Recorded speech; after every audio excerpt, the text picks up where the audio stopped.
আওয়ামী লীগ শুধু প্রকাশ্যেই আসছে না, ডক্টর ইউনূসের বিরুদ্ধে মামলার প্রস্তুতিও নিচ্ছেন আওয়ামী লীগপন্থীরা।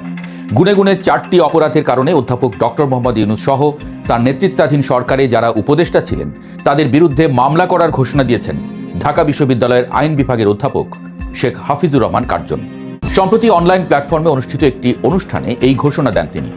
মুক্তিযুদ্ধের পক্ষের শক্তি খ্যাত অধ্যাপক কার্জন বলেন, ইউনূস অ্যান্ড গংদের বিচার হওয়া উচিত কয়েকটি কারণে। একটি সংবিধান লঙ্ঘন, আরেকটি রাষ্ট্রীয় সার্বভৌমত্ব বিপন্ন করায় এবং ডক্টর ইউনূস ইউএসের সঙ্গে যেসব চুক্তি করেছে সেসব চ্যালেঞ্জ করে আরেকটি মামলা করা যেতে পারে। তিনি বলেন, আরেকটি মামলা আমি করব, সেটা হলো জাতির পিতা বঙ্গবন্ধু শেখ মুজিবুর রহমানের 32 নম্বরের বাড়ি ভাঙচুর নিয়ে। সেখানে যে দুষ্প্রাপ্য ডকুমেন্ট ছিল, যে সমস্ত এভিডেন্স ছিল, সেটি দেশি বিদেশি কার ইন্ধনে বারবার ভাঙা হলো এবং অন্তর্বর্তী সরকারের কারা ভেতর থেকে এটা হতে দিলেন, সেখানে পুলিশ সেনাবাহিনী কেন গেল না, সেটা নিয়ে একটা মামলা করব। 1.5 বছরে 133টি অধ্যাদেশ জারি করা হয়েছে উল্লেখ করে কার্জন বলেন, গত 18 মাসে 133টি অধ্যাদেশ জারি করা হয়েছে, যা অস্বাভাবিক বিষয়। এই সংক্রান্ত বিবিসির একটি প্রতিবেদনের কথা উল্লেখ করে তিনি বলেন, 133টি অধ্যাদেশের মধ্যে 132টি অধ্যাদেশই অনিশ্চয়তার মধ্যে পড়েছে। ঢাকা বিশ্ববিদ্যালয়ের প্রভাবশালী কোনো শিক্ষক যখন এমন হুঁশিয়ারি দেন, তখন বিষয়টি আর কম গুরুত্বপূর্ণ থাকে না। বিশেষ করে বিএনপি সরকারের মধ্যেও ইউনূস সরকার নিয়ে বেশ বিব্রত বোধ খেয়াল করা যাচ্ছে। প্রধান প্রসিকিউটর পদ থেকে বাদ দেওয়া হয়েছে তাজুল ইসলামকে, আওয়ামী লীগের রাষ্ট্রপতিকে নিজের করে নেয়া, কিংবা বাংলাদেশ ব্যাংকের গভর্নর পদ থেকে ইউনূসের নিয়োগকৃত ডক্টর আহসান এইচ মনসুরকে বিদায় করে দেওয়া, সবকিছুই যে একই সূত্রে গাঁথা সেটা পরিষ্কার। এই সুযোগে ডক্টর ইউনূসের প্রতি ক্ষোভ রাগটা ক্যাশ করে নিতে নতুন উদ্যমে মাঠে নেমেছে যেন আওয়ামী লীগ। প্রশ্ন হলো, সত্যিই কি ডক্টর ইউনূসকে মামলায় ফাঁসানো যাবে, কিংবা ইউনূস কি এমন কিছু করে গেছেন যার ফলে তাকে দেশদ্রোহী আখ্যা দিয়ে জেলে ভরে দেওয়া যাবে? দেশকে কেমন শাসন করেছেন আসলে ভদ্রলোক? বিশ্লেষণ কি বলে দেখা যাক। ডক্টর ইউনূস যখন অন্তর্বর্তীকালীন সরকারের দায়িত্ব নেন, তখন দেশের মানুষের প্রত্যাশা ছিল পাহাড় সম। ছাত্র জনতার গণ অভ্যুত্থানের পর একজন নোবেল জয়ীকে ত্রাণকর্তা হিসেবে দেখেছিল সবাই। কিন্তু গত 18 মাসের শাসনকালের ময়না তদন্ত করতে গেলে দেখা যায় চিত্রটা বেশ হতাশাজনক। দেশ পরিচালনার ক্ষেত্রে ইউনূসের নিজের একচ্ছত্র আধিপত্য এবং স্বেচ্ছাচারিতার অভিযোগ এখন প্রবল। খোদ রাষ্ট্রপতি মোহাম্মদ শাহাবুদ্দিন সম্প্রতি একান্ত সাক্ষাৎকারে বোমা ফাটিয়েছেন। তিনি জানিয়েছেন, ডক্টর ইউনূস দেশে ফেরার পর বিমানবন্দরে বসেই 3 বাহিনীর প্রধানদের সঙ্গে বসে নিজের ইচ্ছে মতো উপদেষ্টাদের খসড়া তালিকায় কাটছাঁট করেছিলেন।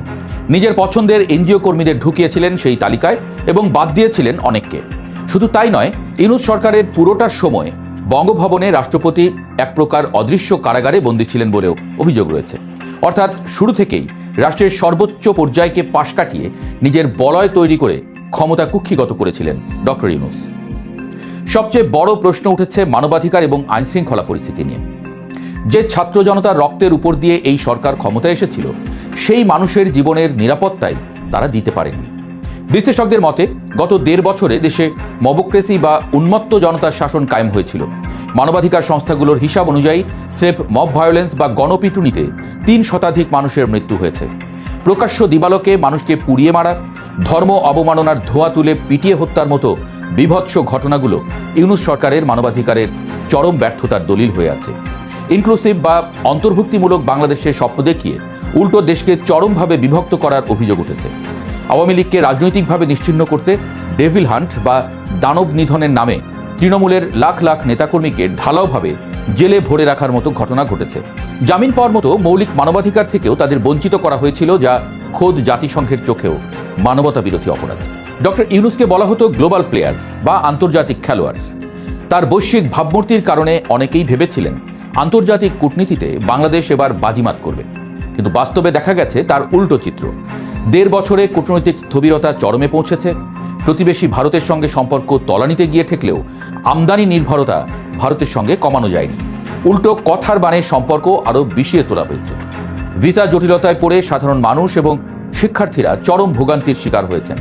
এমনকি পশ্চিমা দেশগুলোও বাংলাদেশিদের জন্য ভিসা প্রক্রিয়া কঠিন করে দিয়েছে। সবচেয়ে বড় ব্যর্থতা এসেছে রোহিঙ্গা ইস্যুতে। কথা ছিল রোহিঙ্গারা নিজ দেশে ফিরে যাবেন, কিন্তু উল্টো নতুন করে আরও 1,02,000 রোহিঙ্গা দেশে ঢুকে পড়েছে। আরাকান আর্মির আগ্রাসন এবং সীমান্তে চরম নিরাপত্তাহীনতা প্রমাণ করে আন্তর্জাতিক অঙ্গনে ডক্টর ইউনূস কতটা প্রভাবহীন ছিলেন।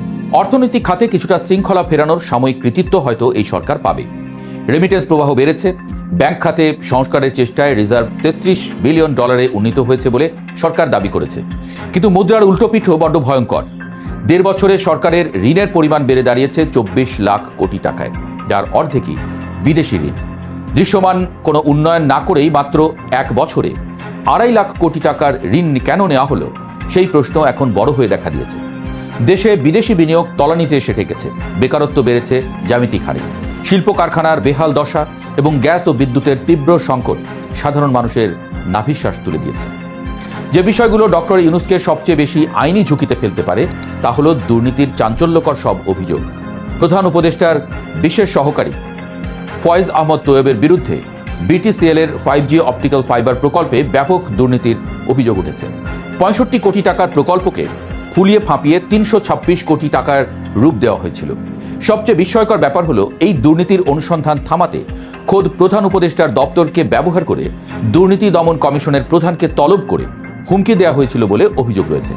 পরিস্থিতি বেগতিক দেখে ফয়েজ দেশ ছেড়ে পালিয়েছেন। শুধু তিনি নন, দুর্নীতিতে নাম জড়িয়েছে খোদ প্রভাবশালী উপদেষ্টাদেরও। এর পাশাপাশি বাংলাদেশ ব্যাংকের সাবেক গভর্নর ডক্টর আহসান এইচ মনসুরের দুবাইয়ে বিলাসবহুল ফ্ল্যাট থাকার খবরও গণমাধ্যমে প্রকাশ পেয়েছে, যা এই সরকারের দুর্নীতির স্বরূপ উন্মোচন করে দেয়।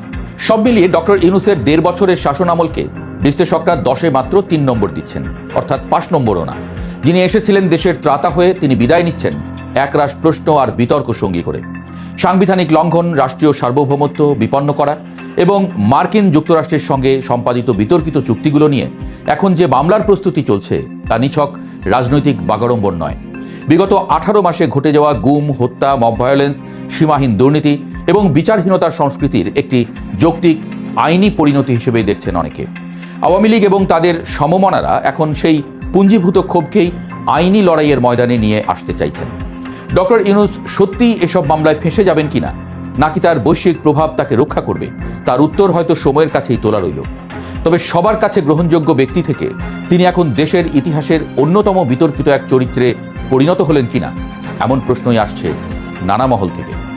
আসসালামু আলাইকুম প্রিয় দর্শক, অন্তর্বর্তীকালীন সরকার বিদায় নিয়েছে, এখনো 2 সপ্তাহ হয়নি, কিন্তু এরই মধ্যে এই সরকারের বিভিন্ন উপদেষ্টা যারা ছিলেন, খুব পাওয়ারফুল উপদেষ্টা যারা ছিলেন, তাদের বিরুদ্ধে শত শত দুর্নীতির অভিযোগ দুর্নীতি দমন কমিশনের কাছে জমা পড়ছে। অলরেডি পড়েছে, আরও আসছে।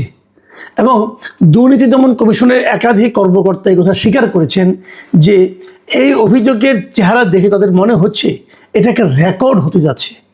মানে এত বেশি অভিযোগ এত অল্প সময়ে এর আগে কোনো সরকারের বিরুদ্ধে আসেনি। মাত্র 1.5 বছরের জন্য তারা দায়িত্ব নিয়েছিলেন, মাত্র 1.5 বছর। এবং এই 1.5 বছরে ওই যে বলে না, গ্রামে একটা কথা আছে না, যে আজান দিয়ে দুর্নীতি করা, এরা এই আজান দিয়ে দুর্নীতিতে নেমে পড়েছিল। এই অন্তর্বর্তীকালীন সরকারের যারা সর্বোচ্চ ব্যক্তি ছিলেন, যারা উপদেষ্টা ছিলেন, তারাই এই কাজ করেছেন। তো তারাই যদি এমন কাজ করেন, নিচের দিকে কি অবস্থা হয়েছে সবসময় মনে রাখবেন। সরকারের যারা মূল ব্যক্তি, যারা নাকি শীর্ষস্থানীয় লোক, তারা যদি নিজেরাই অপকর্মে লিপ্ত হন, তাহলে আপনি নিচের দিকে আর থামাতে পারবেন না। এখন উপরের দিকে যেটা হয়েছে বলে আমরা এরই মধ্যে খবর পাচ্ছি, নিচের দিকের প্রকৃত চেহারা যে কি সেটা জনগণ জানে। জনগণের শরীরের উপর দিয়ে গেছে সেই দুর্নীতিটা, চাপটা। কাজে মানুষ জানে কি ভয়ঙ্কর পরিস্থিতি সৃষ্টি করেছিল এই অন্তর্বর্তীকালীন সরকার ডক্টর ইউনূসের নেতৃত্বে। সবচেয়ে ভয়ঙ্কর এবং সবচেয়ে মর্মান্তিক বিষয় হচ্ছে, ডক্টর ইউনূসের নামেও একাধিক দুর্নীতির অভিযোগ এসেছে। কারা করেছে? তার যে গ্রামীণ টেলিকম, যেটা তাদের মূল আয়ের উৎস, গ্রামীণ টেলিকমের টাকা দিয়ে কিন্তু গ্রামীণের অন্য অনেক কিছু চলে। গ্রামীণ টেলিকম হলো এই যে আমরা যে গ্রামীণ ফোন ইউজ করি, এই গ্রামীণ ফোনের মাদার অর্গানাইজেশন। মানে প্রথম সরকারের কাছ থেকে লাইসেন্সটা নিয়েছে গ্রামীণ টেলিকম, তারপর সেটা পরিচালনার জন্য তারা গ্রামীণ ফোনকে, মানে আপনার এই নরওয়ের যে টেলিনর কোম্পানি আছে তাদেরকে দায়িত্ব দেয়, তারা ওখানে করে। এবং এর যা প্রফিট হয়, সেই প্রফিটের প্রায় 30-32% প্রফিট এই গ্রামীণ টেলিকম বসে বসে পায়। মানে তাদের কোনো লোকজন নাই, লোকজন সব টেলিনরের। এবং সেই টাকাটা 9-6 করা বলেন, যা কিছু করা বলেন, এখান থেকে ওখানে নেওয়া, ওইখান থেকে আরেক কোম্পানি করা, সেই কোম্পানি করা, নিজের নামে ট্রাস্ট করা। ডক্টর ইউনূস দেখবেন মাঝে মাঝে বলেন যে আমার কোনো অর্থ নাই, ওনার কোনো টাকা পয়সা নাই, ওনার নামে কিচ্ছু নাই, ব্যাংকে কিছু নাই, কিন্তু ওনার নামে একটা ট্রাস্ট আছে। ট্রাস্ট মানে একাত্রে ট্রাস্ট গঠন করেছে, যে ট্রাস্টের একমাত্র কাজ হলো ডক্টর ইউনূসের পরিবারকে লালন পালন করা। শুনেছেন কখন এরকম? এই ট্রাস্টে টাকাটা কোত্থেকে আসে এবং এই ট্রাস্টের কেন করা হয়েছে? যে ট্রাস্ট করলে পর তার কোনো ইনকাম ট্যাক্স দিতে হয় না, এবং এই জন্য উনি এটাকে ট্রাস্ট করে রেখেছেন। এবং ওই ট্রাস্টের একমাত্র কাজ হলো উনি, ওনার পরিবার মানে ওনার স্ত্রী, কন্যা, এদেরকে লালন পালন করা। এই হলো ট্রাস্টের কাজ। তার মানে ওনার কিছু থাকার দরকার নেই রে ভাই, ওনার বাকি জীবন তো ট্রাস্টই চালাবে। এই হলো ডক্টর ইউনূস। এবং সেখানে কি কি বলা হয়েছে যে কিভাবে সেই গ্রামীণ একটা ট্রাস্ট করছে করে গ্রামীণ কল্যাণ, গ্রামীণ টেলিকমের টাকা অর্থ আত্মসাৎ করেছে, তার ডিটেল বিবরণ দিয়ে তারা কিন্তু দুদকের কাছে অভিযোগটা করেছে। এবং এর বাইরেও ডক্টর ইউনূস মানে প্রধান উপদেষ্টা হিসেবে উনি এই দায়িত্ব পালনকালে বিপুল পরিমাণ অর্থ বিদেশে পাচার করেছেন, এমন অভিযোগও এই দুদকের কাছে উপস্থাপন করা হয়েছে। ডক্টর আসিফ নজরুল, যিনি একসময় খুবই একজন জনপ্রিয় ব্যক্তি ছিলেন দেশে, টকশোতে কথা বলতেন, সরকারের সমালোচনা করতেন, অনেক হাসিনার সমালোচনা করেছেন, আবার উনি হাসিনার অনেক স্তুতিও করেছেন বিভিন্ন সময়। এই ডক্টর আসিফ নজরুল, যাকে দেখলে অনেকে মনে করতেন ন্যায় নীতির একজন প্রতিভূ, তার বিরুদ্ধে দুর্নীতি এবং অর্থ পাচারের 1 ডজনের বেশি অভিযোগ জমা পড়েছে দুদকের কাছে। এবং সেই অভিযোগগুলো বেসিক্যালি কী ধরনের? মামলা বাণিজ্য, জামিন বাণিজ্য, বিচারক পদায়ন, এই সমস্ত দুর্নীতি। মানে অমুক একজন বিখ্যাত ব্যক্তি মনে করেন, তার নামে মামলা আছে, সেই মামলা তার জেলে যেতে হবে, তো ওনার হাজার হাজার কোটি টাকা আছে, উনি হয়তো ওখান থেকে কিছু কোটি টাকা তাকে দিয়ে দিলেন, বললেন যে আমাকে জামিন পাওয়ার ব্যবস্থা করে দেন, উনি ফোন করে জামিন পাওয়ার ব্যবস্থা করে দিলেন। এই ধরনের জামিন বাণিজ্য উনি করেছেন, মামলা বাণিজ্য করেছেন। আপনি দেখেন ওনারা বলেই কিন্তু এই আনিস আলমগীরের মতো লোক, সাংবাদিক, তারা কিন্তু জামিন পায়নি। আনিস আলমগীরের কী অপরাধ ছিল, কী অপরাধ ছিল? এবং ওনার যে নিম্ন আদালতের জামিন না পাওয়া, এই ব্যাপারে যে ডক্টর আসিফ নজরুলের ভূমিকা ছিল, এটা নিয়ে কারো কোনো সন্দেহ নাই, আমার তো অন্ততপক্ষে নাই। কেন? সম্পূর্ণভাবে এইগুলি কি দুর্নীতি পর্যায়ে, এর হয়তো টাকা পয়সা পাওয়ার ব্যাপার এখানে নাই, কিন্তু উনি যে কাজটা করেছেন এটা তো অনৈতিক কাজ করেছেন। একটা মানে ওনার আনিস আলমগীরের বিরুদ্ধে একজন সাংবাদিক কথা বলার অপরাধে ওনার বিরুদ্ধে এই মামলাগুলো করা হয়েছে, এবং সেটাকে সন্ত্রাস বিরোধী মামলা করা হয়েছে, বোঝাই যায়। আরও অনেক জায়গায় আসিফ নজরুলের বিরুদ্ধে আরও বড় একটা অভিযোগ হলো যে উনি ঢাকার গুরুত্বপূর্ণ জায়গাগুলিতে আইন মন্ত্রণালয়ে থাকার কারণে সাব রেজিস্ট্রার পদে উনি যে বদলিগুলি করেছেন, এই এক একটা বদলিতে 50 লাখ 80 লাখ 1 কোটি টাকা পর্যন্ত কিন্তু লেনদেন হয়ে থাকে। এবং ওনার আমলে এইগুলি সবগুলি সাব রেজিস্ট্রার কিন্তু উনি বদলি করেছেন, এবং এই বদলির মাধ্যমে উনি টাকা হাতে নিয়েছেন বলে অভিযোগ এসেছে। এটা কিন্তু অভিযোগ সব, এই অভিযোগগুলো দুদকে জমা পড়েছে। এখানে দুদকে অভিযোগ আরও জমা পড়েছে কার বিরুদ্ধে? সৈয়দা রিজওয়ানা হাসান, এই যে পরিবেশ মন্ত্রণালয়ে ছিলেন, যিনি একসময় খুব বড় বড় ডায়লগ দিয়ে বলেছিলেন যে 52 বছর রাজনীতিবিদ্যা কিছু করতে পারে না, এবারে তাদেরকে আসতে হয়েছিল। তো উনি তো বিশাল একটা প্রতিভার লোক, ওনার বিরুদ্ধে কমপক্ষে 8টা অভিযোগ জমা পড়েছে। এবং ওনার উপরে তো আরও অনেক কিছু আছে, ওনার স্বামীর ব্যাপারে তো অনেক অভিযোগ আগের থেকে আমরা জানতাম, যে নসরুল হামিদ বিপুর সঙ্গে তাদের কী সম্পর্ক, পারিবারিক সম্পর্ক, এবং কীভাবে ওনারা বিপুর সম্পত্তিকে রক্ষণাবেক্ষণ করেছেন, রক্ষণাবেক্ষণের দায়িত্ব নিয়েছেন, এগুলো তো আমরা মোটামুটি বিভিন্ন সময় শুনেছি। কিন্তু তার বাইরেও ওনার ব্যাপারে 8টা অভিযোগ দুদকের কাছে জমা পড়েছে। দুদকের কাছে অভিযোগ এসেছে আপনার জ্বালানি উপদেষ্টা যিনি ছিলেন মোহাম্মদ ফাউজুল কবির খান, তার ব্যাপারেও বলা হচ্ছে তিনি নাকি সামিট গ্রুপ থেকে বিপুল পরিমাণ অর্থ নিয়েছেন। এই ধরনের অভিযোগ দুদকে জমা পড়েছে। এবং বিভিন্ন বেসরকারি যে বিদ্যুৎ কোম্পানিগুলো আছে তাদের সঙ্গেও ওনার বেশ অবৈধ লেনদেন হয়েছে বলেও কিন্তু অভিযোগ রয়েছে। স্বাস্থ্য উপদেষ্টা যিনি ছিলেন নূরজাহান বেগম, এই নামে যে একজন ব্যক্তি ছিলেন, এটাও তো জনগণ ভুলে গেছেন, যে উনি যে কী কাজ করেছেন কেউ জানে না। ওগুলো হলো ওনার অকর্মণ্যতার ব্যাপার। কিন্তু ওনার বিরুদ্ধে অভিযোগ হয়েছে যে বিভিন্ন হাসপাতালে কেনাকাটার অনিয়ম, তারপরে আপনার টেন্ডার জালিয়াতি, এই সমস্ত নিয়ে ওনার বিরুদ্ধে অনেকগুলো অভিযোগ জমা পড়েছে। তবে সবচেয়ে বেশি অভিযোগ এসেছে কার নামে? যাকে আমরা আগে বলতাম যে উনি ছিলেন ডক্টর ইউনূস সরকারের দুর্নীতির প্রতীক ছিলেন, যিনি সেই ছাত্র উপদেষ্টা আসিফ মাহমুদ সজীব ভুঁইয়া, তার বিরুদ্ধে সবচেয়ে বেশি অভিযোগ দুদকের কাছে জমা পড়েছে। অনেক অভিযোগ এসেছে, যে অভিযোগগুলির নামে এসেছে, বেনামে এসেছে, বেনামে অভিযোগই বেশি ছিল অন্যান্যদের বিরুদ্ধে।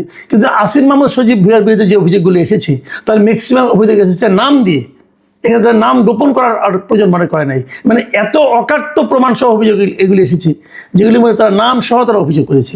এবং এখানে প্রায় 1000 কোটি টাকার দুর্নীতির অভিযোগ এই আসিফ মাহমুদ সজীব ভুঁইয়ার বিরুদ্ধে এসেছে। ইদানিং দেখবেন উনি এনসিপির মুখপাত্র হয়ে দাঁড়িয়েছেন। আমি বুঝতে পারি না এনসিপি কেন এই রকম একটা মানে যার বিরুদ্ধে এত এত অভিযোগ আর দুর্নীতির অভিযোগ তাকে কি করে মুখপাত্র বানায়, এটা আমার কাছে বোধগম্য নয়। আমার তো মনে হয় যে এই কারণে এই ওনার বদনামের ভাগ কিন্তু শেষ পর্যন্ত এনসিপিকে নিতে হতে পারে। কেন এনসিপি এগুলি করতেছে আমি জানি না, কারণ উনি যখন দুর্নীতিবান প্রমাণ হবে, প্রমাণ বলে প্রমাণিত হবেন, তখন সেই দায় কিন্তু আসলে এনসিপির ঘাড়ে পড়বে। অনেকে তো এমন কথা বলেন যে তার টাকাতেই নাকি এনসিপি চলে, হতে পারে আমি জানি না। উনি শুনলাম সামনে নাকি মেয়রের নির্বাচন করবেন ঢাকা দক্ষিণে, সেটাও জনগণ দেখবে তাকে কীভাবে করবে, কিন্তু তার বিরুদ্ধে সবচেয়ে বেশি অভিযোগ এসেছে। প্রিয় দর্শক, আমরা জানি না এগুলি কি হবে, তবে আমরা আশা করব দুদক এই সমস্ত অভিযোগগুলো খতিয়ে দেখবে এবং দুর্নীতি সে যেই করুক মানে ABCD, উচ্চপদস্থ, মধ্যপদস্থ না নিম্নপদস্থ না গরিব না ধনী না বিখ্যাত ব্যক্তি রাজনৈতিক নেতায় যে হোক, সে দুর্নীতি এর বিরুদ্ধে জিহাদ ঘোষণা করতে হবে। দুর্নীতির কোনো ছাড় নাই। যিনি দুর্নীতি এই দেশটাকে শেষ করে দিয়েছে, আজকে এই দেশটার যে দুরবস্থার কথা আমরা বলি, তার মূল কারণ হলো দুর্নীতি। আমরা শেখ হাসিনা সরকার আমরা দেখেছি কীভাবে হাজার হাজার কোটি টাকা বিদেশে পাচার হয়ে গেছে, ব্যাংক লুট হয়ে গেছে। আমরা দেখেছি দুদক তখন কোনো ভূমিকা রাখে নাই। দুদককে নিয়ে মানুষ হাসাহাসি করতো, মানুষ বলতো দুদক কেবল দুর্বলের জন্য, দুদক কখনো সরকারের বিরুদ্ধে কিছু বলে না, এখনও তো তাই বলবে না। কিন্তু যে সরকার থেকে মাত্র ধরা নেমেছে, তাদের বিরুদ্ধে যে অভিযোগগুলো এসেছে, আমরা আশা করব দুদক এগুলো খুব সিরিয়াসলি নেবে এবং চুল চেরা বিশ্লেষণ করবে। যদি এগুলো দুদক ঠিকঠাক মতো হ্যান্ডেল করতে পারে, কেবল তাহলেই আমরা বলবো যে না, দুদকের পক্ষে সম্ভব। আমি বর্তমান যে বিএনপি সরকার আছে তাদেরকেও বলবো, তাদেরকে আমি বলেছি বহুবার যে আপনারা দুদকটাকে ঠিক করেন, দুর্নীতিকে থামান। দুর্নীতি হলো কি একদম ঘুণ পোকার মতো, একদম সরকারকে, দেশকে, জাতিকে ভেতর থেকে খেয়ে দেয়। এই জায়গাটা যদি থামাতে পারেন, আমরা হয়তো এই জাতি নিয়ে সামনের দিকে অগ্রসর হওয়ার স্বপ্ন দেখতে পারবো।